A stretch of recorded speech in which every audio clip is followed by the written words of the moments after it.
brand new year, and that is a great time for a brand new cast on. Today I'm going to show you how to create your own custom temperature project to mark a special season in your life.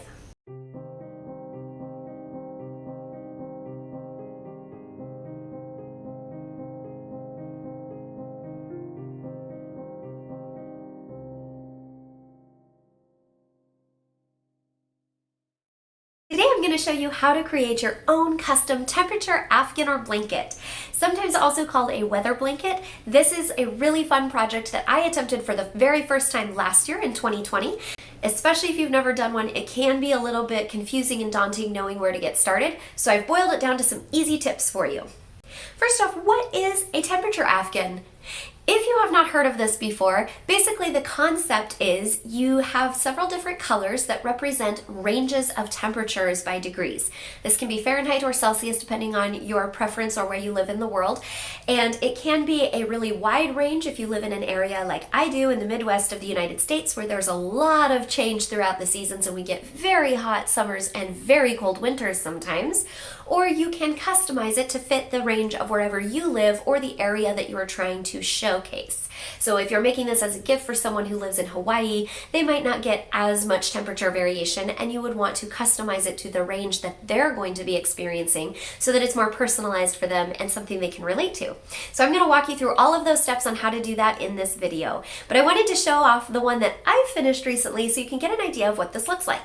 Basically, you have your little key of all the different colors, and for whatever the temperature is for that day, you will knit with that color for a row a day, or however you decide to break yours down. It makes a really cool, unique and interesting stripy kind of afghan or blanket, or you can cut it down to a smaller size like a scarf or a cowl, and it's a really personalized way to create a fun memento of a particular time in your life or a year, or just a fun little gift. And it's really fun having that kind of variety and randomness to your knitting pattern, because when you start it, you're not going to know what the colors are going to look like or how they're going to come out. It's literally going to be dictated based on the temperatures that happen throughout your time period. So here's the one that I created last year. This is the back half of it, and this is the front half of it.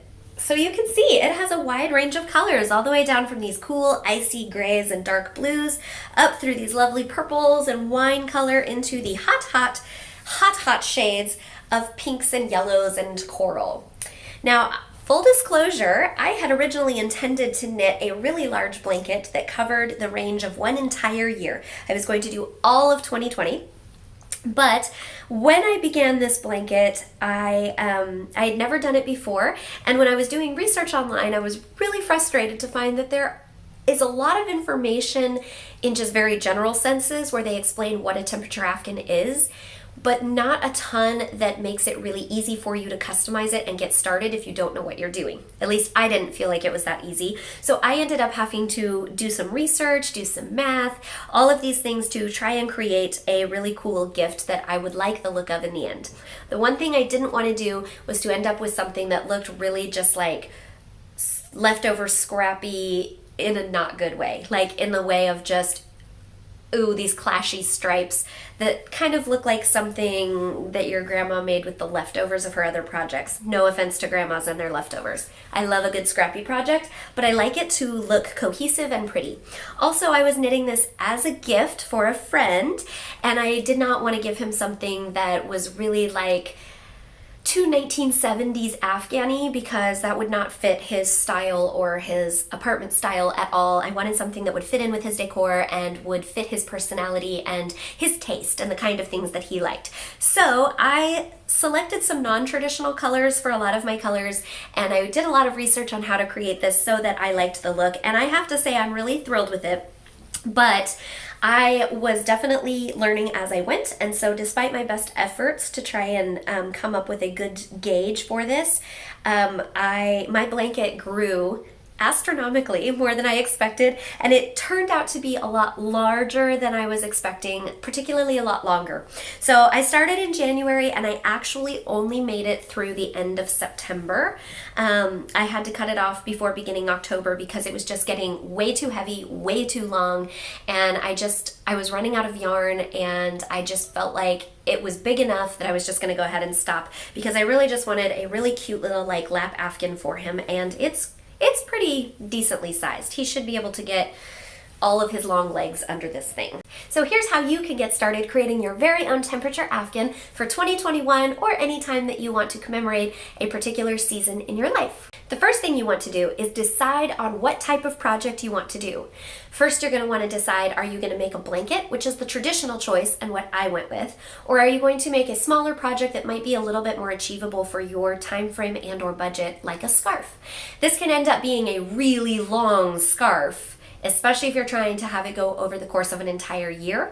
So you might want to consider that as well. It might work out great to be a full-on scarf that's just super long, like a Doctor Who scarf you wrap around, or that might be a little long for you and you might want to pick a shorter time span or a larger project like a blanket that makes a little bit more sense. You could also do this in other projects as well. You could do shorter time periods. You won't be able to fit a whole year into this, but if you wanted to do just like a month or something, you could fit it onto fingerless gloves or a hat or anything else that you want. You can pick the same concepts that we're learning in this video and adjust it to your desired project, but we're going to use the example of a blanket today. Second thing you're going to want to decide on is how many colors you're going to use.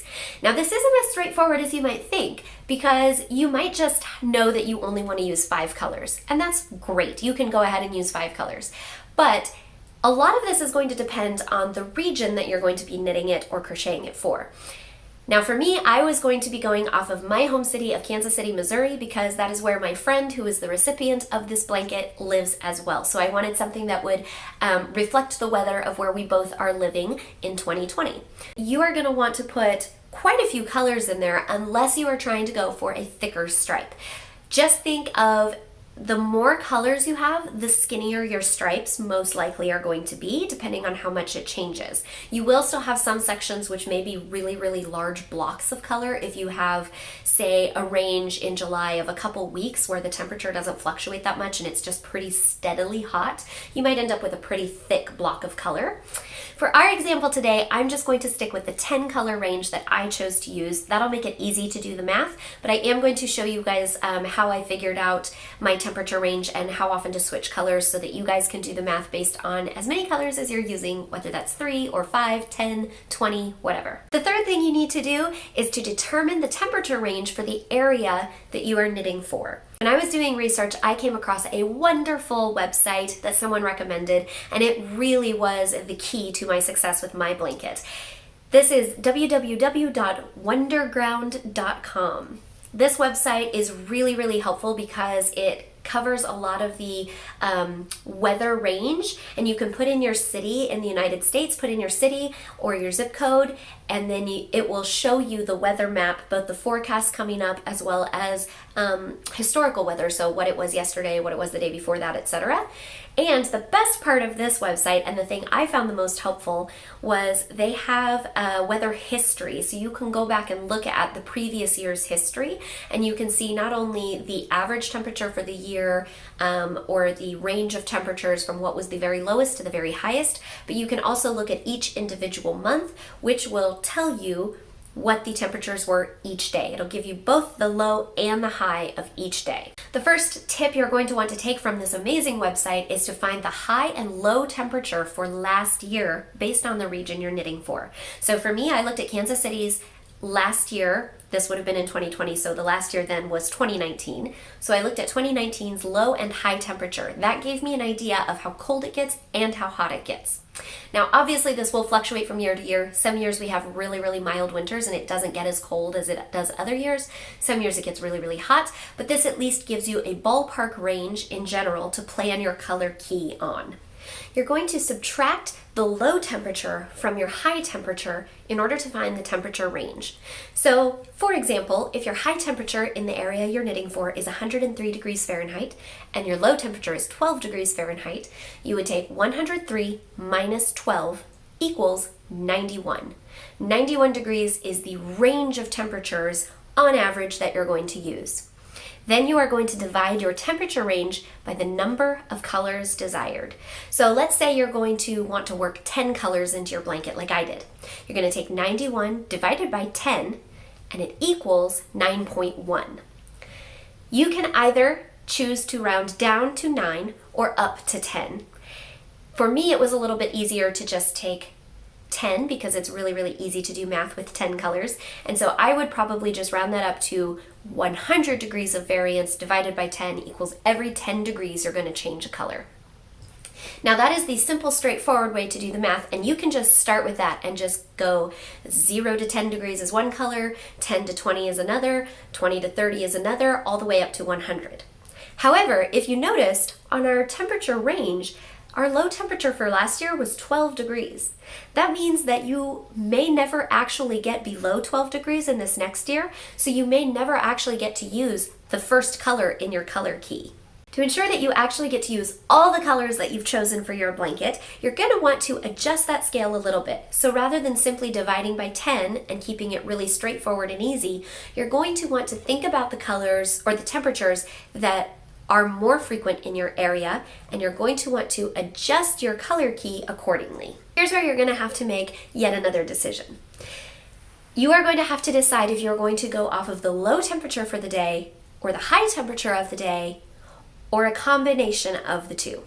You basically have 4 options. Option number 1, you can just choose the low temperature of every day, knit off of that. This is going to reflect probably colder temperatures than what you are used to feeling, because a lot of times in the early morning hours and the late evening hours, it is quite a bit colder than it is during the middle part of the day, which is why most people choose option number 2, which is to go with the high temperature of your day.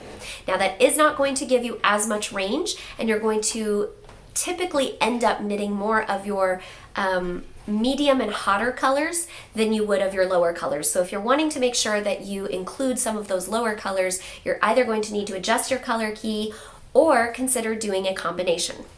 Option number 3 is to take an average of your temperature for each day. Now this part does involve more work than simply copying them down from the website and choosing which one to go with. You would need to take your low temperature and your high temperature for the day, add them together, and then divide them by 2, because there's 2 different numbers, and that will tell you what your average is for the day, and you can go off of that. This option is going to result in a lot of your blanket being those middle range of colors, so you may only get 20 or 30 degrees that you're knitting most of your blanket in.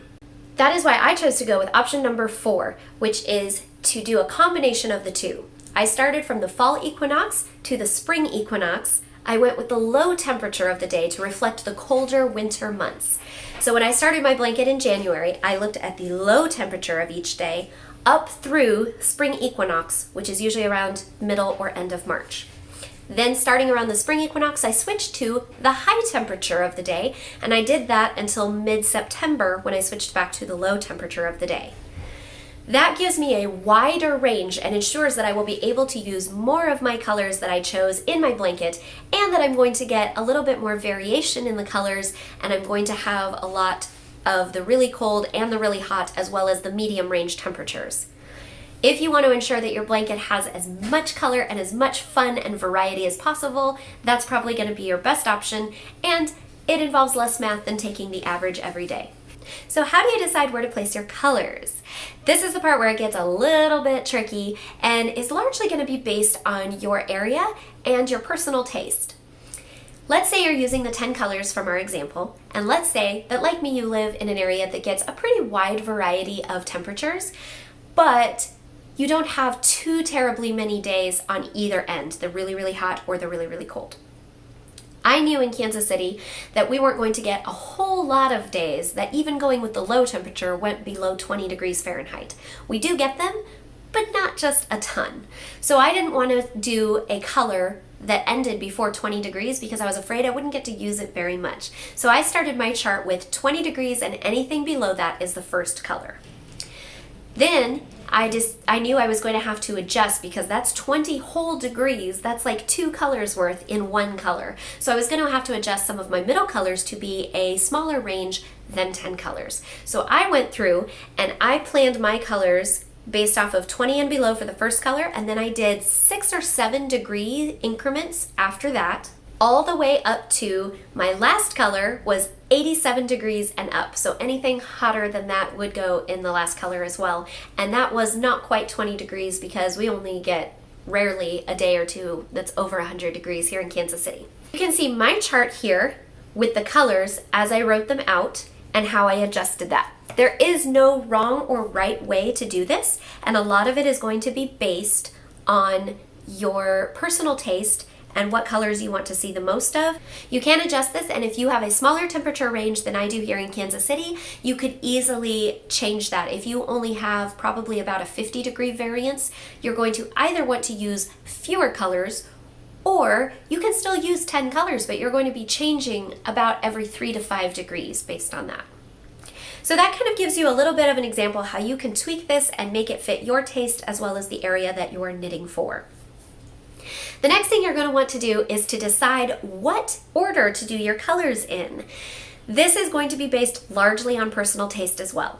The traditional choice is to choose colors that reflect cold for the colder temperatures and colors that reflect hot for the warmer temperatures. So for example, a lot of people use really dark blues for or really light blues going into darker blues for the super cold months, and they go up through like greens for kind of the medium range into some like purples, and then into pink, and then into red and yellow for the super hot months. So you can do that if you want.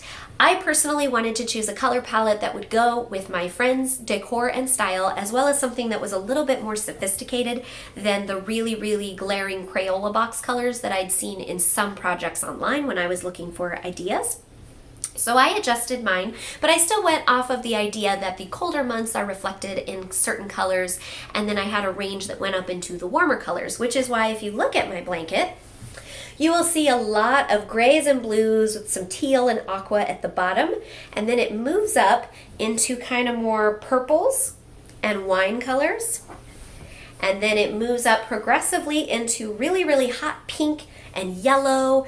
There's a little bit of purple in there occasionally for some more temperate days, but a lot of the second half of the blanket, which was over the summer months and was based on the high temperature of the day, are very pink, yellow, coral, etc. Again, there's no wrong way to do your color selection. You can do it in any order that you want, and it does not have to be a smooth, easy progression like going from gray to blue to green to yellow. It doesn't have to go that way. It can if you want to get a really harmonious, smooth flow, and this is where the color wheel can be very helpful, because you can choose your starting point. Say choose blue as your starting point for the cold temperatures, and you can go either direction on the color wheel and progress it up that way so it has a very harmonious, artistic look, or you can just choose the colors you like. Especially if you choose colors that all look good together, you don't have to worry about things clashing. You can make sure that all of your colors look pretty next to each other, and then it can go in any direction or any order you want. If you want it to look a little bit more varied and you don't want to get big chunks of your blanket that look like all really warm colors like I have, you could switch it up and put a dark blue next to the yellow. That would still look really pretty, but more variegated and have a little bit more spice and a little bit more pizzazz than a more harmonious flow of color like I chose to do. Okay, now that we've gotten through all that hard work and the math to figure out our temperature range and our colors, now we still have to determine how do we knit or crochet this thing. There are a bunch of examples of patterns you can find online, some of them for free, many of them for purchase, and I will put a couple of links to those below. But here's how you can create your own simple stripe pattern. First of all, you can do the easiest type of knitting that we all learned how to do in the beginning. You can simply do a garter stitch. Or you can do a stockinette blanket. You'll probably want to do a garter or ribbing edge if you do that, or seed stitch, something that will lay flat so that it doesn't curl too much. What I chose to do for my pattern is a simple chevron stitch. Now, this was not a particular I didn't have a particular pattern I was following online, so I can't link a specific pattern for you. I just found a stitch pattern that makes these lovely chevrons, and I chose to use that for my blanket. So I started with 4 rows of garter stitch, just knitting every row for 4 rows to give me a nice little edge on each end. Then I started in with the chevron stitch, which looks like this. So it has that nice wavy chevron pattern that is very popular and is really, really classic. It's very gender neutral and very, very lovely in stripes. I used a worsted weight cotton and acrylic blend from Knit Picks for these colors. It's called the Comfy Worsted, and I highly, highly recommend this yarn for blanket knitting. I have used this for baby blankets before, and I loved how it came out for baby blankets, and a couple of the people that I gifted baby blankets to in this yarn have told me years later that it's still going strong for multiple children and stands up to washing really, really well. And I just had so much fun knitting with this before that when I was choosing yarn, I wanted to pick something that would be machine washable and durable, last a long time, but also be really soft and cozy. And this is definitely the yarn for that. The other thing I love about it is great for those of us on a budget. I had a kind of limited budget to create this gift for a friend, and a blanket is still gonna run you a decent amount of money for multiple colors and all of that yardage, but Knit Picks makes really great, decent quality yarns for really affordable prices, and I like this yarn a lot better than some of the plain acrylics that I found at my regular big box stores, but it was going to be a lot less expensive than really nice indie dyed, hand dyed yarns. So this was a really great option for me. So if you are using the same yarn, I would recommend doing a really small sample first in your desired stitch pattern and in your needle size, so you make sure that you have a good fabric that you appreciate and that you like the look, the feel, etc. This can also give you a really great idea of the row gauge and the width, so you determine how many chevrons you need to place. So that's it. I hope you enjoyed this little tutorial on how to create your own temperature afghan. This is a really fun, special project, and I really love doing it to commemorate a specific time in my life or in somebody who is close to me's life. So leave me a comment and let me know what you thought of this video. Have you ever knit a temperature afghan before, or a smaller scarf or cowl perhaps if you didn't want to do a whole blanket? Have you done any projects like this, and how did it come out? Did you learn anything from this video? Are you going to try this? If you've never done it before, let me know if you're interested in giving this a shot. Please remember to give this video a thumbs up and click the subscribe button, and make sure that the bell is turned on so that you don't ever miss an episode. I hope you guys have a lot of fun with this project, but it is now time to cast off. Love you!